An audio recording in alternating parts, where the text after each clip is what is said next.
Nah, makanya ini dia tulang punggung di bisnis kuliner. Menurut gue ya, tiap bisnis ataupun tiap industri itu tulang punggungnya beda-beda. Kalau bisnis fashion dan beauty itu tulang punggungnya adalah marketing. Kenapa? Karena kalau kita lihat ya, dari proses produksinya itu bisa dilakukan di maklon atau vendor. Dan juga kalau proses penjualannya ya mostly online gitu. Sehingga minim banget interaksi atau butuh SDM yang berinteraksi langsung dengan konsumen. Sehingga ini nih marketing menjadi tulang punggung utama industri fashion dan beauty. Beda halnya sama industri F&B. Industri F&B itu tulang punggungnya adalah operasional. Kita bisa lihat ya, di luar sana banyak brand-brand legend yang sudah bertahun-tahun bisa bertahan dan selalu rame tempatnya. Kenapa? Karena operasional bisnisnya. Ini gue mau sharing ada 3 prinsip dasar di industri kuliner, yaitu QSC, Quality, Service, dan Cleanliness. Quality yang pertama nih, bukan ngomongin soal kualitas barang terpremium atau barang termahal yang kita pakai di produk makanan kita, bukan.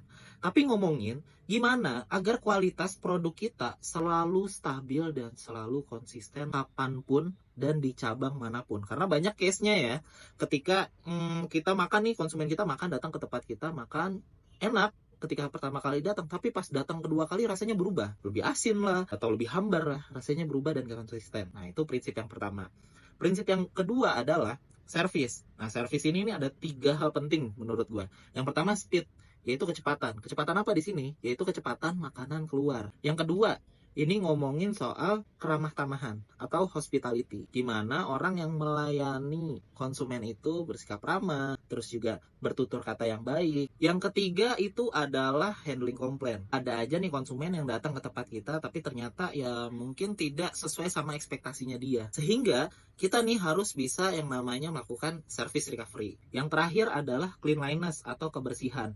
Kebersihan itu mencakup dari area yang dilihat tamu, mulai dari parkiran, terus tamu ngantri di kasir misalnya, atau bahkan sampai tamu datang ke toilet itu benar-benar harus kita perhatiin. Terus gak cuma itu, area yang nggak dilihat tamu juga kayak area produksi, terus area-area gudang itu benar-benar harus kita perhatikan kebersihannya juga. Supaya apa? Biar nggak terjadi yang namanya kontaminasi silang yang nantinya bisa membahayakan nih produk yang mau kita sajikan ke konsumen. Kebersihan itu juga mencakup sama orang yang layanin tamu. Makanya pasti ada yang namanya standar grooming, dimana standar grooming ini yang pastinya ya orang itu nggak boleh ya lusuh, rambutnya nggak boleh berantakan, bahkan nggak boleh bau ketek. Nah, ini perlu banget kita perhatiin. 3 prinsip operasional inilah yang nantinya akan menghasilkan yang namanya customer satisfaction atau kepuasan konsumen, dimana konsumen yang datang ke outlet kita merasa puas dan pengen balik lagi ke bisnis kuliner kita.